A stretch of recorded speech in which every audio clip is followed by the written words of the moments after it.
I'm the lowest guy on the totem pole, okay, but I'm doing all the work. I find out that I'm going to this meeting without my team. The head of investment banking turns to me and he goes, okay, Mark, give the presentation. No way. How like, old were you? Whoa, I was like 21. 21 years old? 21 years old. No Barron way. Hilton sitting across from me. Apparently, I must have done an okay job because I didn't get fired. Went to the University of Pennsylvania, the Wharton School undergrad, saddled up and sat next to really impressive people who, wanted to run me over. And it's pretty serious stuff. People have more talents than you do, but they can't outwork you. Did investment banking for Salomon Brothers. So I'm assuming it's like the movies, right? Lots of women, lots of drugs, lots of partying, and making a ton of money. If you're working in that world, it was sort of the best and highest use of your intellect. Like you get thrown into an environment where, you have to use all of your skills and all of your knowledge and somehow survive and excel. I mean, if you have enough conviction and you believe in yourself, right, and you're willing to bet on yourself, the naysayers can go pound sand. But it was also very unhealthy. It was unhealthy for the people. Well, just because of the egos and the hubris and the, for all the wrong reasons, it's unraveling, All right, guys, welcome back to the show. Of course, I'm Ray Lucia Jr. And today I've got a very special guest, another special guest, Mark Scalzo. And Mark is, he's a good longtime friend of mine, business partner over the years. And we're going to talk about Mark's journey from investment banker to international man of mystery. No, I mean, institutional money manager, investment banker. It's basically the same thing. It is. Well, It's not. That's why I have my collar up, right? Because money managers, make it more interesting. I'm going to warn everybody. Money managers, by definition, they got to be a little boring. So I put my collar up to kind of spice it up for you guys who are watching on camera here. And I'm not for your those, typical portfolio manager. For those that are listening, right, we're going to spice it up for you. And you know what, Mark, you are not a typical portfolio manager. We've had a lot of good time over the years. Yes. Mark, hey, he's got a glass of bourbon over here. That's right. Here we go. He is partaking with me. We're just getting started, right? We have smoked cigars in the past. Yes. Actually, your wife, she actually allows you to smoke cigars with one person in the whole world. That's you. Yeah. That's me. Yeah. All right. So we have a good time smoking cigars together. Father of three. Three boys. Mm-hmm. All right. Die-hard, devout Catholic, which if I were half the Catholic as you are, I mean, well, that's talking about a journey. That's a journey. I know it always is. And yeah. I was an altar boy. I went to Catholic school all my life and everything, and raised my kids the same way. And you are. The values are still there. Values are definitely there. But you put me to shame when it comes to Catholicism. I'll just let you know about that. So Mark Scalzo.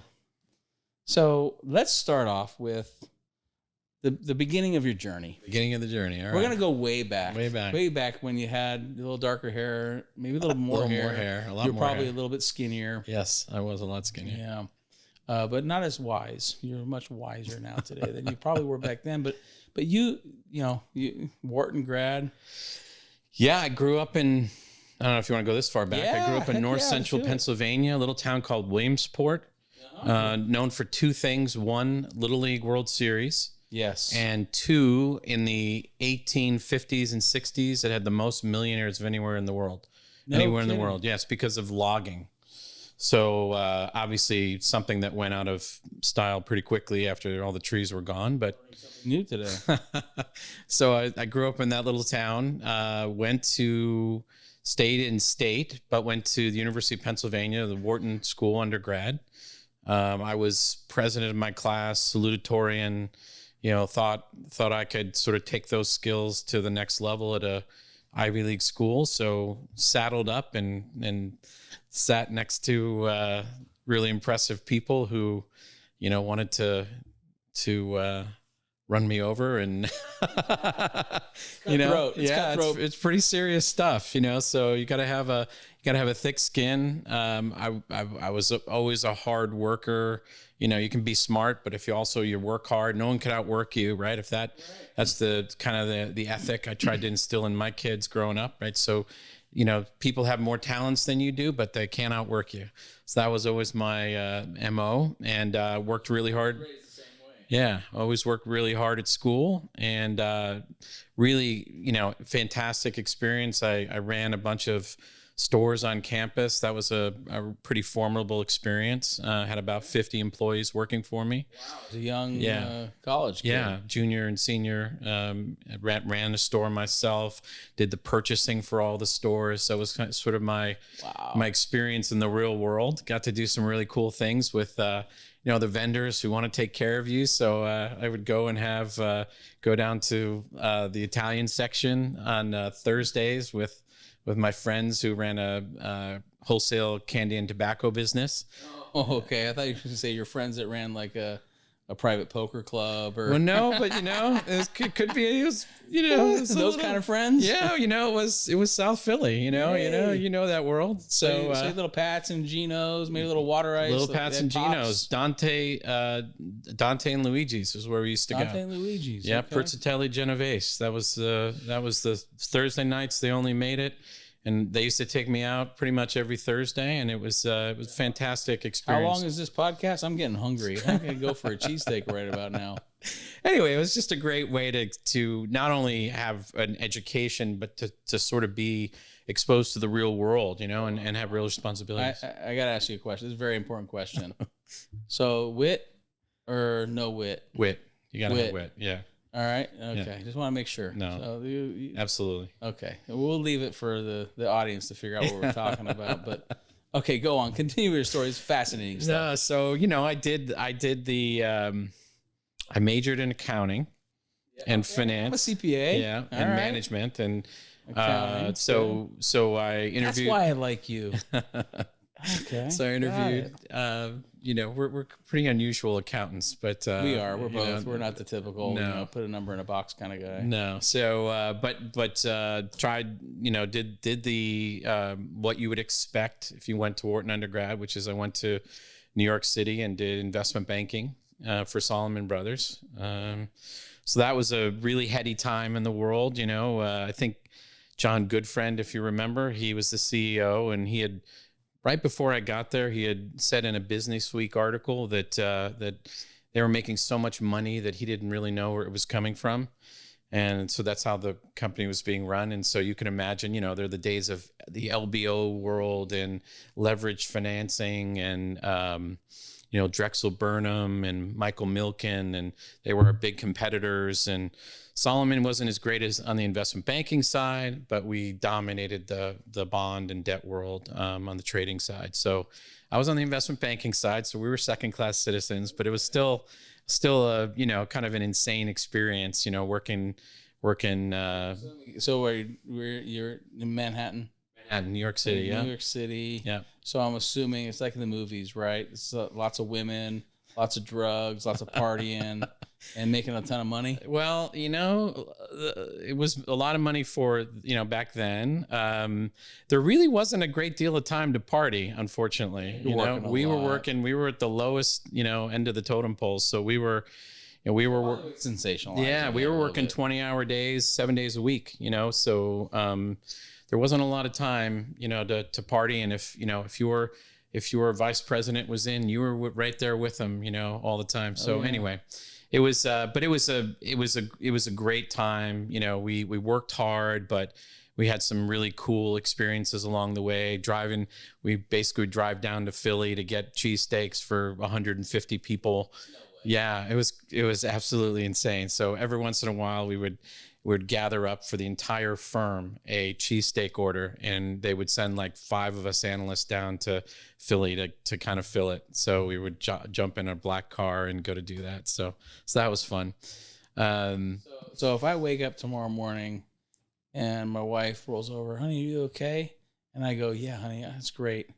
I was dreaming about 150 cheesesteaks that I ordered for the office. Yeah. I'll know where that's coming from. You'll know where that's now. came You just from. planted that. That's a nice thought. Yeah. And you know, it's really amazing kind of experience. I because of my educational background and my understanding of accounting and finance, you know, I got put on deals really early when I got there. So I was kind of a superstar. What was driving you? Like, you know, to get in the investment banking world. I mean, was it the money? Was it what was like really the challenge? You know, it wasn't yeah. so much the money. It was, you know, because then it was, you know, I mean, I you know, it's at some point you make a lot of money, right? Which I did as I progressed along the way, but it really wasn't about that. It was really about the, you know, if you're working in that world, it was sort of the best and highest use of your intellect, you know, because you had to come up with creative financing structures. You were across the table from really smart people all the time, right? And, you know, even early on, I got put in situations that, you know, I mean, were pretty amazing. We were selling Paradise Island for Merv Griffin in the Bahamas. And so I was working with a team to do that. And we went to you build sort of this book and you do all the research and then you go out and you start marketing it to people. And so one of the companies we were marketing it to was Hilton. So we got to meet with Barron Hilton.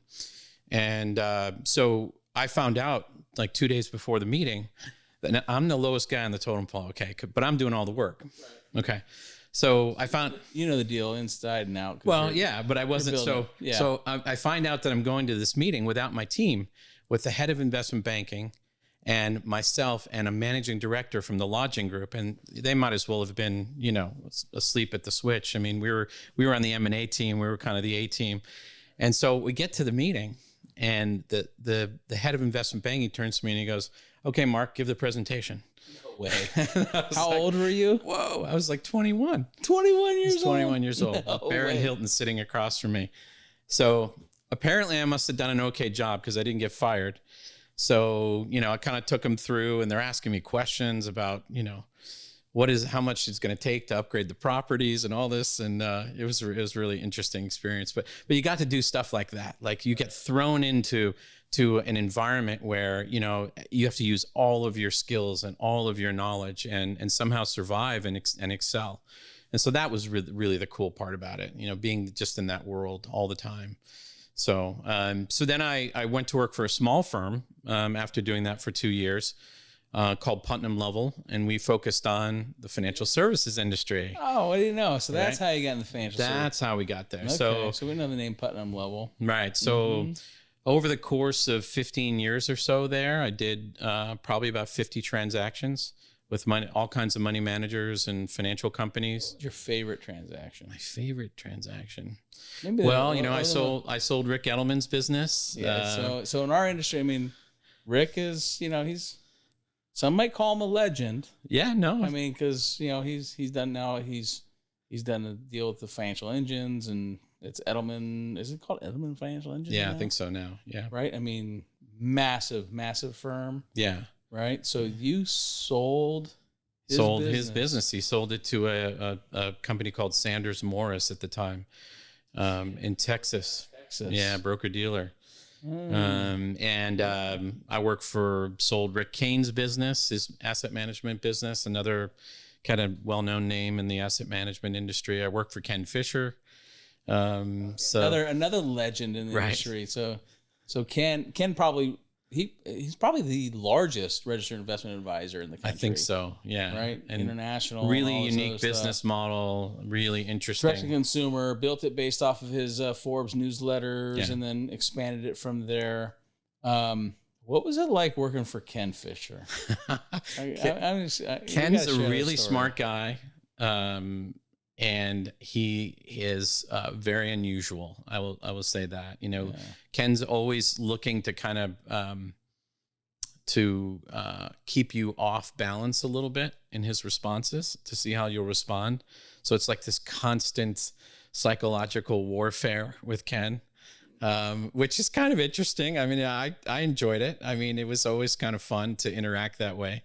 But not for everyone. The firm was very cult-like, I would say, you know, and there was that was sort of an drink the Kool-Aid. I mean, yeah, you had to. It's his way, You or had the to. highway. Yeah, And I totally respected the commitment to the process.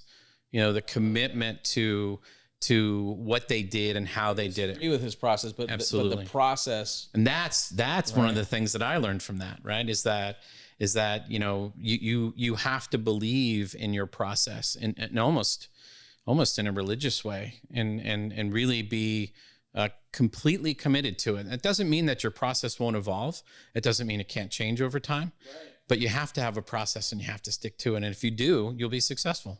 So did you have anything to do with those envelopes that I get in the mail? I licked them so all. often? I licked the stamps and Did you? No, I mean, they're always pitching me to invest with Fisher Investments. They have a fantastic. They were doing direct marketing.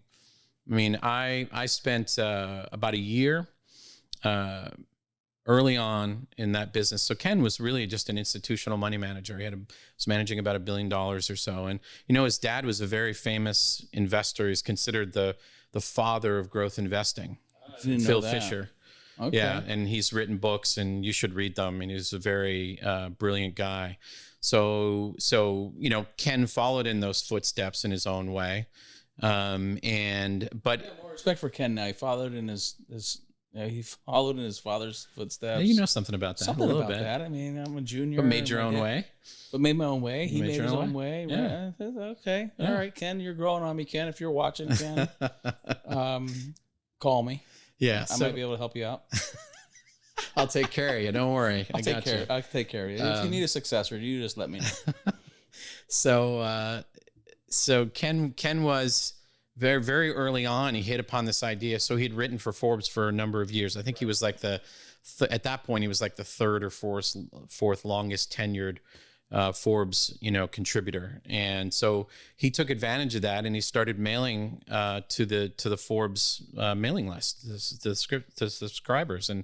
And they started to get all this, then people would send them money. I mean, it was just crazy. And he realized that there was a business there. And so he went around and I went with him and we literally went and talked to Fidelity and all the big players, T. Rowe Price and everybody. And they all said, literally, you cannot make money doing direct mail in order to raise assets and money management.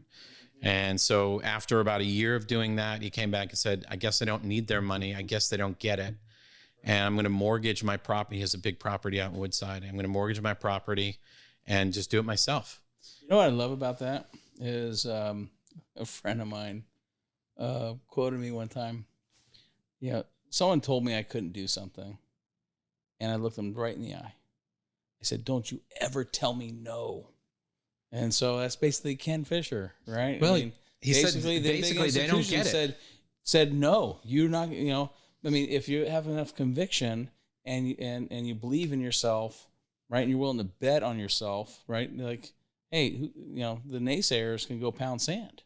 Well, and that's what he did, it sounds like. Well, he also was very good at identifying an opportunity early on. We call it inflection today, and we use that. Yeah. So, but he was very early on at identifying this opportunity that nobody else could see. But it took a dogged commitment. It took being willing to forego profits for years and years and years in order to gain, to spend on the marketing, to spend on the persona. And it's hard to do outside of, your dad could have done it, right? Because he had a personality and persona, right? But it's hard to do unless you have that. And so he basically said he was worried that all these people that he had to move really quickly, but he realized that he didn't, that he could actually take his time, spend his own money and do it that way. And it's been a tremendous success. I think they're fantastic direct marketers. I'm not sure they're great money managers, but I think they're decent enough that it doesn't really matter at the end of the day. Yeah, they're good at gathering clients and their assets. And, a lot of assets, yeah. And they've built a nice brand, and you've learned a little bit from that over the years. Oh, of course. You learn everything from every experience. And so you're working at Ken Fisher, and then what? What happens? And then, the markets start melting down. It's 2008. And financial crisis entering the picture. I remember his performance was terrible. He's getting hammered in the press and everything. He went on in September of 2008 and said, mortgage your house and invest in the stock market. September. So right before the market went down about 30%. Yeah. Now he ended up being right in the end, in the long run. Yeah, but at that point in time, he, it was very difficult. But yeah, because the market bottomed out when about February, March. It was March. 2009. Dusting off some cobwebs. There you go. It was painful cobwebs. Yeah, but the run up from March to March 09 to March was great. It was epic. Yeah. So I was actually running an M&A strategy for them. We were gathering assets by acquiring firms. It's just another way of gathering assets. Yeah. And so when that happened, it was sort of all hands on deck to protect the core business. And so I helped them do that.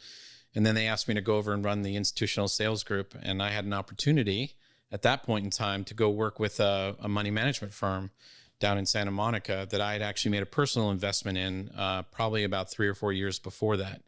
And had grown from about $500 million of assets under management to about $10 billion in that time. I was investing our clients with them. That's right. It was at the time. Yeah, that's how we met, actually. Yeah, that's exactly right. Yeah, I think I said you had me at Active Share. That's right. It was we were at the Ivy in Santa Monica. Yeah, we were right next to each other. Yeah. And my partner Peter and your dad were hitting it off, and you and I were just connecting on all the really kind of more esoteric. They were doing all the cool stuff, and we were nerding out on the side, right? That's right. Eating a sandwich. So kind of that moment, I knew we'd be friends for life, kind of thing. So yeah, real quick, explain Active Share. It's kind of nerdy, right? But it piqued my interest because, why don't you just explain Active Share and why you had me at Active Share? Okay, so what's very interesting about Active Share is that we. Both when I was at Aletheia and when I started Validus later on, we have very high active share. Okay. And I'll explain what that means in a minute, but we didn't set out to do that. We didn't set out to sort of be different than the index that we were trying to replicate, that we're trying to be measured against. Real quick. So when institutional money managers are building a portfolio, right? They look at their index. Let's just say it's the S&P 500 because that's what everybody knows, right? And so, and the S&P has X% to this sector and X% to that sector. And I'm trying to stay generic because I want my compliance people to approve this podcast for everybody because this is awesome content. But and so your typical money managers is making bets on overweighting or underweighting different sectors. Right. So they don't want to be too different from the index because they're told by the industry, the consultants and everybody else that the more different you are, the more risk you're taking and therefore the less interesting you are for our clients. Which I always thought was crazy because I always want to be different than the index. I look at it I don't want to go with the herd. I'm going to go the opposite direction of the herd. Yes. Right. And so it's fascinating. It's so everyone's trying to manage their portfolio to, let's just say, you got to be 15% financials, right? And so different than the benchmark. So maybe my overweight bet is 17% or 13% financials or whatever, but I'm still pretty much look like the S&P 500. Right. Which then is the reason why people say you should just buy the S&P 500. Because it's very hard to beat the index. It's hard to beat the index if you're just trying to be the index and then just kind of put some tweaks and changes. And then I'm sitting next to this guy, right? And we're hitting it off. And he says something about active share.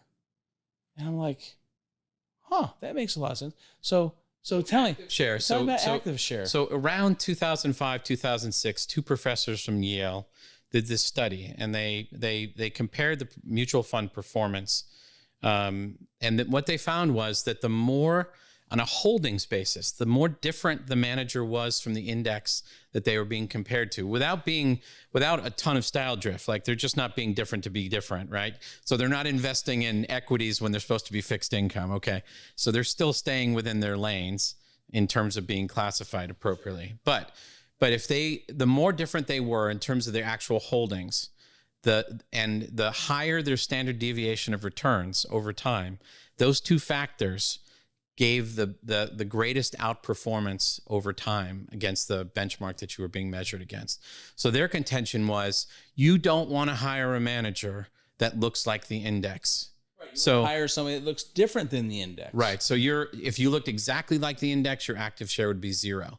Most managers are in the sort of the 30 to 40 kind of range. So we're not talking like this manager invests in large companies and this other one invests in small companies. What you're talking about is you have 2 different managers, both investing in large companies, but designing their portfolio allocations differently. Yeah, you see, the way a lot of managers manage money is they use this funnel logic, right? Where they start from the top and they go, okay, we can only buy companies in the index. Right. Okay. 500 companies or whatever. Now, 2,000 if it's the Russell. Most of them don't even pay attention to how the index is constructed. And by the way, most of the time the index is constructed on really, kind of questionable, things that you would sit in a room and you'd say, well, why would we care what analysts say? Yeah, why is that important? Exactly. And so all of a sudden now you're limited and you have to pick amongst just from that group. Okay. And it could turn out that you're buying a growth company, but your different definition of growth is different from what the index providers believe. And that's okay, as long as you believe and can demonstrate that this is a growth company to me, and here's why, right? And so we were always about growth, so we were constantly having that conversation. Which sidebar, real quick, which you bring up, it's interesting because over the years, what I've learned, and I'm not a portfolio, portfolio. I'm a closet portfolio manager. I did run a mutual fund for a while. It was a couple hundred. It was a couple $100 million, and yeah, my performance was not too shabby. Compliance, we might have to cut that part out. But so I was saying to you, I think at that lunch, that our active share is 90 plus, right? And that means, and what it means is that our performance, if you're going to make a bet with a manager that's got a high active share, because we're after the alpha, we're not after the beta. Right. And that's really the whole mindset of how Validus started. And, it was really creating a more sustainable, repeatable version of what I was doing there, because that was a little bit more idiosyncratic, a very strong founder. Yeah. So I had to build a institutionalized process around that process, which is kind of how I learned to do that. About active share is that, you were investing in similar asset classes, but doing it differently and getting different results. Yes. And that was the whole key. We're sitting there at the table and we're eating our sandwiches and drinking our Diet Cokes. And that was what was really intriguing to me, because I don't want to be just like every other investor. I want my clients to be just like everybody else. We have our process and our bucket strategy. And if you guys have been following the show, you saw Joe Lucia, president of Lucia Capital Group, talk about the bucket strategy a little bit. And so, I want the end result, not just the strategy of how we design allocations for clients, but the underlying investments and how our clients are managing, not to be just like everybody else. We want to add value. And what was interesting is that you said, hey, if you're not just like everybody else, we have the potential to achieve, that's a compliance term, returns, right? Significant returns above what everyone else is doing out there in the marketplace, called the index, right? Which I thought was really interesting. And so you're at Aletheia. We've invested a lot of money with you via Aletheia, right? And so we're going to circle back down to Mark's career path, because you got to learn a little bit about him and his thought process about how he manages money. But besides that, you're still a human being. You're in business. You got a career. You got a family. You got to take care of young family at the time, right? And things start to kind of change at your firm. It was one of the most chaotic environments I've ever been in, and I've been in investment banking. I've been in I'm doing high profile deals. Because you're doing all these other crazy deals, and here you're in Santa Monica. It was insane. You're thinking like flip flops or whatever. But I was at this office. It was insane. I've been there one time, and it's beautiful. What was the building? It's like it was 100 Wilshire. Right on Wilshire. Right on Wilshire and Santa Monica Boulevard. Okay, so You're overlooking the ocean. Iconic building, fantastic. Oh my God! I've never seen tenant improvements like this. Like we're in our vault room right now. I mean, if you guys ever want to come and see this, yeah, they're going to go wide angle here. This is just a tiny little room. It was a bank vault. We put some money into this, right? We wanted to be really nice and create this, kind of choose your own adventure experience for folks, our clients and our advisors and our people that come here, right? Come see it. But your firm took it to a whole nother level. We had Italian leather on the ceilings. Italian leather imported. Had a stock ticker that went from one floor. You get off the elevator on the next floor, and it continued on. But it always went up. It always went in. It went up, so you got to go. Up. Okay, I didn't pick up on that. No, I'm important. In the conference room. Never went down. And I'm waiting to meet your boss, Peter. And we're sitting there, and it's me, and it's Joe, and it's my father. This is how long ago? 15, 20 years ago. Yeah. 20 years ago, almost. 2010, 2011. Yeah. Oh, no, it's still 15. So here we are. And we're just sitting there like, where the hell is this guy? Like, he's not even here. And then the wall starts moving. And it's like Batman. He's just standing there as the wall turns around, and then he walks in and he sits down. It was insane. It was just, I learned so much from this guy. I learned how to think about opportunities. It really was the basis of what I didn't understand at the time, but was identifying these inflection opportunities, and we'll talk about it a little bit, but I learned how to identify those there, and it's not what we called it, but it was a very, very kind of troubled environment and high intensity, big personality, high intensity. You guys traveled the world. I remember you telling me stories. We did. We traveled in a G5, and we would go to Europe twice a year for 3 weeks, and we'd stay at the George V in Paris, and we'd fly out to a different city. We were sub-advising a mutual fund for a bank in Europe called Nordea, and we took it from 25 million to about $1 billion in assets over the course of about 3 years. And it's because we would literally do the sales calls with the wholesalers in Europe, all over Europe. We would go during white truffle season. That was very important to our journey. Not just regular truffle season, white truffle season. So anyway, I all these crazy experiences. I learned so much from that experience in so many ways, but it was also very unhealthy. It was unhealthy for the people. Well, just because of the egos and the hubris and for all the wrong reasons, it's unraveling. Because of a dogged perception about certain asset classes that kind of worked its way into our process that didn't deserve to be there, about being contentious with former partners. And, this company had never had a lawsuit, and all of a sudden it's got a bunch of lawsuits with former partners. And it was just a really odd time. And I stayed there a long time thinking that I could be a part of the solution, and I like I said, I part of what the skill set that we even have today that I've kept from that was designing a process around, a really neat concept about how you manage money. But nobody wanted to invest in the process if you couldn't demonstrate that it was repeatable. That was my job. So ran the research team, was co-portfolio manager on all the long strategies. And, I was the voice of reason in the world. And so here you are. You literally are, you're not the man, but you're the second man, keeping the man kind of accountable to some sort of process. So you're basically the man in charge of like $10 billion of assets. Right.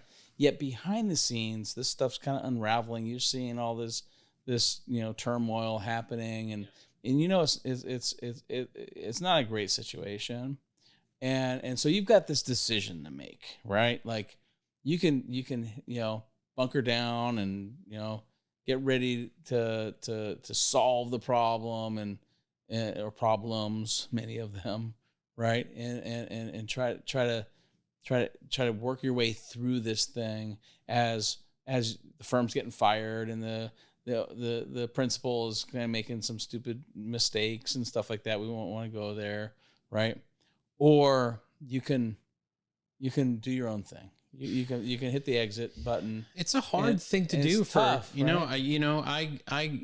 we're Italian, we're very loyal to our friends, and we're loyal to people who give us opportunities. And it was very hard to walk away from a situation that you felt like being in it, you were making it better than it could have been before. And, especially for the people, and that was the hardest part.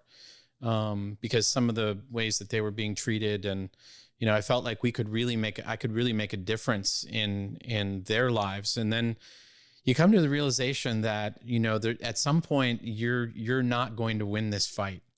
You're not going to win the fight, and so no matter what you do, you're going to end up in a bad place. And so you kind of leave it all on the table, and you say, okay, I just got to move on from this, because it was becoming. It becomes very soul crushing, even for yourself. You put your heart and soul into this business. You're an owner in the business. You're right. You've got people that you care about in the business. Quite a bit of my wealth was tied up in the business that I walked away from by leaving, and that was also another hard part. You make a difference. You add a lot of value, and then you expect to be. Like with Veronique, your wife, like what was that like? Right? She was very supportive, and she really encouraged me to kind of leave. And she said, like, this is unhealthy, and it doesn't really, the financial part of it doesn't matter. We'll do something else. We'll figure out a way to recoup that value that you invested here and all that. Because I had invested real money in addition to the sweat equity that was a part of what I was doing. So it wasn't an easy decision. It was one of the hardest decisions I think I've ever made to just walk away from that and say, this is not a healthy environment and I can't fix it. So you made the decision. You're like, I'm leaving the firm, and then what?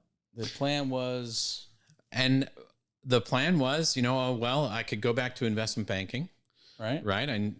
I had all those comfortable. You've been there. You got all those relationships and that. I felt like I had learned enough about how to manage money that I could possibly go off and start at my own firm. And I was encouraged to do that, not only by my wife, but some of my colleagues that had also left, and decided to forge out on my own. And I started Validus in 2012. You did that, and Validus. How'd you come up with the name Validus? Well, it generally means, as you can imagine, valid or secure and tested. And, it's sort of the idea is that this process that I had been through had really sort of refined my skills in a way that I could now go off on my own, kind of in my own mind. It was my own journey now to take. It was to do all the things that I couldn't get done there, that I knew we needed to do from an investment standpoint that I couldn't implement. It was the discipline and the consistency and the execution, with also the insights, right? Finding the inflection idea and deciding what to do with it. You still had to find the great opportunities, but you needed a process to run that through so that you can stick to it and that people could feel confident in what you were doing. And I've come to believe through that experience and some of the others like Fisher and others, that if you have part of the secret to outperforming over time is if you have it's not necessarily all the insight in creating the process. There is something to that, right? There is something about how the magic of how that all comes together. But it's formula, the recipe, consistent execution over time. It's right. Being willing to stick to it over time. You can't even just have the recipe to the cake. You got to make sure that the ingredients are the same every single time. That's right. And so I designed my process to hold my feet to the fire when I knew some of the behaviors could kick in. And I know that, and it pisses me off, man. It so pisses me off. I remember one time, I'm not going to name the stock because compliance in my world, I am registered. Fortunately, I love my industry, but I can't say certain things. Mark, we got to invest in this company. We got to make this happen. come on, it's going to be great. And it turns out it would have been like a home run, right? Happens. And sometimes that, and you're like, but it doesn't fit our process. Like there are other opportunities that fit our process. That's the commitment we make to our clients. And that's what I love about you and what you built with Validus is you're principled, you're disciplined, right? Like if you're having a bad year, we know why. It's not because, you decided to go on like 3 vacations and check out, right? That has nothing to do with it. It's because, it's just the way the process works, right? And when you're crushing it, this is the part that also kind of pisses me off. I don't see Mark like beating his chest either. Like, look at me, I'm the freaking man because I'm freaking killing the index or whatever, because it's not about you either. It's about the process, and that the process that you have, I couldn't even explain it if I tried, obviously, because I'm actually a glass of bourbon in at this point in our podcast, but it's because your process is repeatable. And so what's great about what you've built from a business perspective, so those business owners that are out there, anyone interested in being an entrepreneur, like, you've created this repeatable process that lives beyond the individual. Like, the individual expires. You only have a life expectancy. I hope you live till 200 years old. Thanks. Right? I mean, but if you make it to 100, God bless you. My parts, all of my parts. Well, they'll probably do that. And I started with my knee, now I'm under my toe. Yeah, I know, and your foot's messed up right now. They can't see it on camera. But you've created this repeatable process that lives beyond you, Mark Scalzo, the portfolio manager. So it's almost like, and I don't want to take away the, let's use a portfolio management term, right? You've got the quantitative aspect, which are the numbers. Then you have the qualitative aspect of investing. And so I don't want to disrespect you as the qualitative piece of what you have built, but the repeatable process within your company is really special. And that's what I strive to do with my company and what I see when I interview other business owners and other leaders. It's really about the repeatable process, because what they dream about and what their vision is, they want to live beyond them. I think there's an aspect to this, though, that's true, and you need a process, but you also you kind of need a superstar at the top of the process, and I think the most successful people combine both of them. Right. They have a process that they follow. They can pull other people in to share that process, but there is something about being mired in looking for these kind of opportunities for a long period of time that is really irreplaceable. And whether you're running a business in some other industry, whether you're in the financial services industry, whether you're a money manager, whatever it might be, you need both. I think you need both. You do business with the right kind of people, the rest will take care of itself. Right. Obviously, I knew you were a professional. I knew you had the skill set and everything else. And you're like, dude, invest with me and blah, blah, blah. And I'm like, bro, I got an idea, but I can't do it the way that you want to do it. I think what you said is we're thinking too small.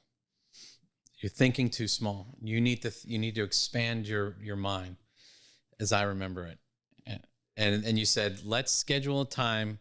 We'll spend half a day together. We'll just put everything up on a whiteboard and we'll figure out how we're going to make something happen. And I said, bring Veronique down with you. Yeah. We'll whiteboard this thing out. I think there's a way we can work together. Yep. Right. But the traditional sense of me just, sending our clients money to this tiny, obscure, brand new advisory firm. So is the challenge problematic. That was a challenge. Yeah. And what I like about you, and because we line up pretty well, like, we're all about solving the problems. Yeah. Right. Like the nuances, we'll figure that part out. But how do you actually make it happen?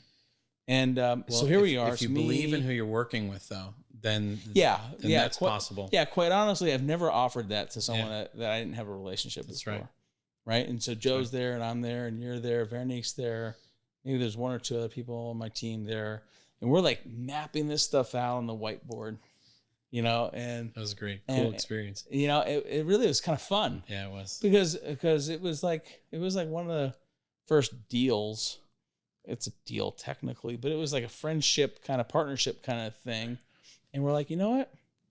Why don't Joe and I just make an investment in your business? We'll be, substantial, whatever, majority you want, whatever, right? But we'll be tied in with you. And now we own the business. And because we own the business, we have influence over the business, right? But you're running the money management, because don't rely on me to pick stocks, because that's what you do, right? You had this much more expansive vision of creating your own portfolios and your asset allocation portfolios, and eventually retiring from the portfolio management business, all that stuff. So you had a much more expansive vision. You're right. Okay. I'm shortcutting the story. No, but you got to share that a little bit, because well, I'm not. This isn't really a story about me. It's really a story about you. But story of us. But it is our story. It is our story. And so so for those that are watching, you want a little history, backstory about my firm, Lucia Capital Group, and what we're trying to do is I was trying to bring in the talent and the expertise to institutionalize what we were already doing for our clients. And when I looked at what Mark was offering to us, was more than just one product or one solution for a niche of what we were already doing with our clients, but it was a larger solution, right? It was bringing outside talent into our organization. It was providing a better solution for my financial advisors, giving them a closer relationship to what actually was happening with our clients' accounts. You said let these guys be on the front, let the financial advisors spend most of their time working with the clients, then rather than trying to pick strategies and do all that. And I will create an institutional quality capability on that side of the business, so they don't have to worry about that. And that's what we did. We built. And that's what we did together. And it was more of just an investment. It was a partnership. We integrated you within the whole culture of the company, and you're working side by side with our financial advisors and our clients. I mean, from my perspective as being a leader, right, I'm looking at like really literally something that's so special that I know in the industry, like most investors don't get.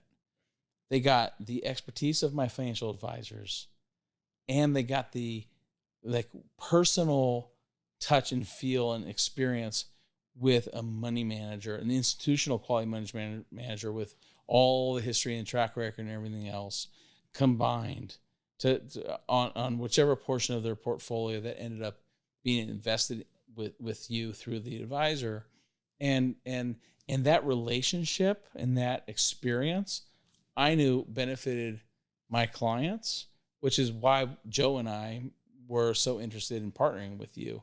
And we did that with you, and then later we had another opportunity to do that, and we built out and so it was really kind of the beginning of kind of growing like Lucia Capital Group. But back to you, right? So here you are, you're in Truckee, you're probably chewing on some stick or something, drinking some really bad whiskey. You're like, hey honey, we're gonna do this deal with this dude that I had a sandwich and a Diet Coke with in Santa Monica. You're a little bit better than I'm just teasing, right? And there we are. And so we're partnered with you. Veronique was a chief compliance officer at the time. Your wife. It was a family business, right? For sure. We are family. We're family, tried and true. And I remember your boys coming in playing their instruments, violin, for company parties and stuff. I mean, it's just awesome. And so here we are. We're business partners. So your journey went from investment banking to Ken Fisher and Rick Edelman to Aletheia, to making this big decision, right? And so you kind of achieved like, hey, dude, I'm collaborating at a high level. I'm doing some high level stuff. I'm traveling all over Europe and I'm doing deals or whatever, right? So you're doing your own thing, to partnering with Joe and I, with Lucia, right? To now you're kind of working with my advisors and their clients and so forth. And so, at the end of the day, right, you're building portfolios and you're working, hand to hand combat. Like, what's that like for you? Like, I mean, you got the Bloomberg screen up every day, and you're that's my world. I love that. Finding that opportunity, that next opportunity that I think is going to make clients money is, that's kind of what you live for. And, 2 a.m. in the morning, reading the results of Novo Nordisk's GLP-1 phase 2 test and realizing that, they were onto something that was going to change the world. Yeah. I didn't know how much, in fact. Change my world. Change your world, change a lot of people's world. And realizing that we needed to at least double our position size in that stock. We'd already owned it.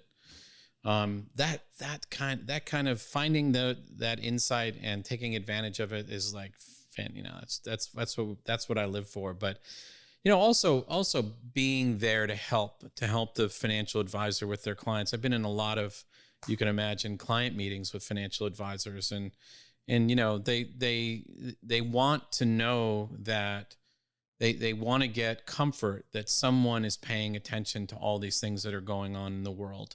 And even if you don't always get it right, we're ranked number 1 in our category for our global strategy and our batting average, which is the number of stocks that you get right. We're 53 minutes into a podcast, and you come out and you're like, we're number 1 in our category. like you're so humble. Actually, for every time period, right? Like you're so humble and all that other stuff, and disclosure compliance. Like, go to validusgrowth.com, right? And you'll be able to get all the information and disclosures about all that stuff. But holy crap, Mark, like, I mean, because it's your process, and that's the kind of guy that you are. We do what we say we do, right? Which is that, so I mentioned alpha before, right? Our alpha is number 1, ranked ahead of all of our peer groups. Alpha is the amount of, it's the performance that can't be explained by the underlying markets.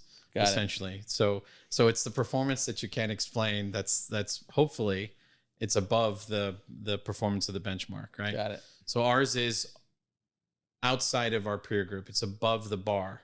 And so we find alpha. We do that with less risk. Our risk-adjusted statistics are the same way, and we don't look like the index when we do it. And so we are who we say we are, for better or for worse. There's always a quarter that doesn't look so great, right? Yeah. There's always a year that doesn't look so great. But over time, since inception, as of the last quarter, we were the number 1 ranked strategy in our category for every time period. So 1, 3, 5, 10 years. So today you've got your traditional long only strategy business, right? That you're managing since the beginning forever, right? Like, and you're having this huge success, and you've positioned your firm in a way where, you're taking you're also experienced in managing some non-traditional investments, right? In our industry, we call them alternative investments. Right. That tends to be things like, real estate and other things that aren't liquid, stock market type investments. I'm being very broad, right? So that we can, make sure that this doesn't get cut out by our compliance folks. But, and so today, like, what's really fascinating is you've kind of positioned your firm like a solution towards, higher end family offices and qualified purchase type investors, right? Doing both. We've come to call it kind of a crossover strategy. Some people call it a hybrid, where you're managing both public securities and public strategies, liquid-oriented strategies. Liquid and non-liquid type things. And non-liquid kind of private securities, right, in the same strategy. Because after all, why shouldn't the insights that you glean in one area apply to the other, right? Why does it have to stop just because the vehicle's a different structure? Wrapper, right? Yes, exactly. So why can't you take the insights, if we invest in a company that is involved in using DNA for data storage, what does that tell us about how we might invest the public portfolio and what we want to invest in and stay away from? So, it's from one side to help the other and vice versa. Why shouldn't it be that way, right? Now, most of historically the hybrid strategies have been an accident. So they've either been they've either been hedge funds that decided that they want to invest in private equity, for instance. The regulatory structure provides them the ability to do that. And because they wanted to basically lower the volatility of the portfolio, because they don't have to mark those securities to market on an ongoing basis. They just have to do it on a regular basis, but not necessarily daily, because it's hard to price those securities daily anyway. So they can lower their volatility, invest in this other asset class that was doing very well. And so it was almost an accident. Or it could be a hedge fund where it could be a private equity fund that where the investments went public and they just kept them instead of liquidating them or distributing them to their investors. So it was always by accident. But we were like, we realized, I think, pretty early on that why shouldn't this be purposeful? Why shouldn't you create a structure that looks across these different structures and liquidity to find the best opportunities? We actually had the opportunity a couple weeks ago at the Milken conference to sit with Bill Ackman in a pretty small group at lunch, and he's doing exactly the same thing. And we were like, we're doing all those things, and he's raising, good for him. He's got 1 million followers. Bill's got the access. And literally his strategy was things that we were already doing. And no offense. Obviously he's been tremendously successful and, has up and downs, but net is considered one of the best hedge fund managers out there. Right. And so we took a lot of comfort in the idea that this idea of ignoring wrapper and structure and vehicle was really important in terms of generating, sustainable outperformance for clients over time. And so that's really what we're trying to do. We're trying to find really, really interesting ways to use the research and the opportunities that we create through that research in a way that benefits clients most, depending on the situation. So we created a pretty interesting strategy, which I know I've shared with you, where we can we take a portfolio that we've managed for a long time. It's sort of a dividend strategy, for instance, and we harvest income from that, both from the dividends and by selling calls on those underlying securities to generate more income.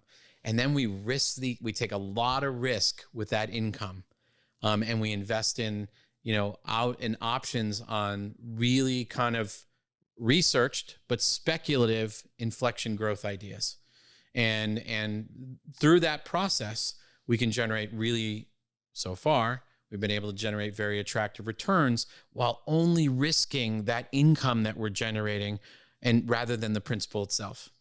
So those are the kind of things we try to figure out for clients. Wow. Okay. So I did warn you guys at the beginning of the show. Okay, I geek out a little bit because he's a portfolio manager. But let me explain. Like, from what I gather, what you just said is you're playing with house's money. Like, if you're at the casino, and it's never really good to use a casino kind of analogy when you're investing other people's money. Right. But for those of you that play blackjack, like, let's just say you're taking your winnings from playing blackjack, which is a pretty conservative way to gamble if you're going to gamble at all. Right. You're taking your winnings from blackjack, and then you're going over to the roulette table and you put in your favorite number, right? And if that favorite number hits, you're making a ton of money. If it loses, you still got your money on the blackjack table, where you're just kind of playing your normal game and you're doing your sort of thing. I can take an awful lot of risk with that, because all I'm going to lose is the additional income that I generated. Yeah, it's fascinating. And so that's what's really cool, Mark, is here you are, you go from investment banker, right, to, selling and buying different, investment management firms, right, to being a portfolio manager, working for somebody else, to doing your own company, to then looking at the market and the marketplace, right, and figuring out how could you really truly take your intellectual knowledge and add true value beyond just the traditional stuff. You're not going to just settle for, looking at the index and then just trying to win on the margin and see how your marketing is, right? Like, can I be a better marketer than the next guy to raise assets and just beat the benchmark by a little bit or whatever? But you really are truly trying to create a process for how you can consistently, win in your business. And that was the whole active share thing that you did. We say to clients, give us your alpha money. Yeah. Give someone else your beta money. And by the way, get that as cheaply as you can and do that responsibly. You need to be diversified and all that.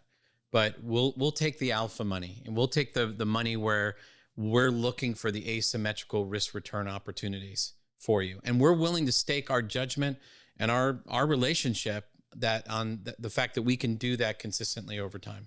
And that confidence is not egotistical. It's rooted in process and care and your long-term performance, your track record. And so, so just circling back and kind of, wrapping this thing up is so here you are, young guy, young gun, you're doing deals and you're working for, the big firms and you're crushing it. And then you're, selling, working for a smaller investment banking firm, but you're a more prominent role and you're selling these different asset management firms to now you're managing $10 billion or more, right? You run into some issues, personally and, with your own integrity and trying to figure it out. You decide to do your own thing. You've got your ups and downs like any business owner would, right? That's your journey, right? Like any business owner has their, they're trying to figure it out. It's not just the product that you're selling, but it's the rest of it, just trying to make a successful business out of it. Right. To here you are today where you're sitting there going, I'm the best. I'm going to put words in your mouth. I'm going to, right? Because you'll never say that, but you're like, I'm the best. I've got a process, right? Like I know what I'm doing. I've got a different way of doing things. And if that part of your portfolio or whatever that, you want the best, like look me up, but I've got a really unique way of looking at the world, but it's not just me. It lives beyond me because I've built this process, this repeatable process, which is really cool, right? Well, and because of our relationship too, all of your clients can benefit from that to the extent it makes sense for their portfolios, right? Right, because of the relationship that we've built. And you're here, and you're meeting with our advisors, and that information is getting translated to them and everything else. But at the end of the day, right? And this is the touchy feely part, right? You're gonna make me cry, Ray. I'm not gonna try. What was that guy? The guy with the real weird look, Actors Studio or something. Yeah, something you made everybody cry. I'm not gonna do that. I'm not gonna do that. But man, I mean, what's it like? You take a step back. You're no young spring chicken anymore. Not anymore. Right? You're successful. You've made yourself and your people investors lots of money over the years. Like what's it like, man? I mean, how do you feel when you drive? You're going to leave here today. You're going to drive home. Like, what's going on through your head? Well, I think that over the years, like you really appreciate what you can do for people and how you can change their lives, and even in small ways, you guys do that every day, right? And whether it's managing client behavior or making sure that they have a process or a way of thinking about the world. I think you realize that it's great to do good, but you also want to do it with people that you really believe in and enjoy along the way. 'Cause life's too short. Life's too short for the other challenges, again, you can learn from those experiences and you should, but it really is very rewarding to have found a place where your relationships can add value to what you do, and it's really a symbiotic relationship that way. And if that's where you end up, then you'll add a lot of value to a lot of lives over time, and that's really what I get a kick out of. It's finding that next opportunity, right? Because I know it's gonna raise all the portfolios and it'll help clients achieve their retirement goals, right? It could be one stock that does that, right? And all we have to do is find one. Thankfully, we found a lot of others over the years, but all we have to do is find one. So that's really what, and then knowing that you've had that influence and impact, I think, and not even needing the recognition from it. I mean, there's no You don't need any accolades to do that. We've gotten a lot of awards from PSN and other places, and that's not what it's about. It's about making a difference, in people's lives and knowing that you've done that, and that's good enough. You're literally changing people's lives at the end of the day. Yeah, and you don't want to take any credit for it, and that's what's really special about you. You just do what you do. We do what we do. That's our job. You live a good life. That's our job. And I bet Veronique and your kids are so proud of you, and I'm super proud. Oh well, thanks. I'm proud to call you a friend and a partner, and I thank you for joining the show, and I'm sure we'll have you on again. It's been great. Thank you for letting me tell my story. It's been awesome. That's fantastic. Now maybe we got some time to smoke a cigar after this. Let's do it. All right. Well, thank you guys. Tune in next time. This is the end of our episode with Mark Scalzo, from investment banker to institutional portfolio manager, and just one hell of a guy. So we'll see you next time. Thank you. Take care.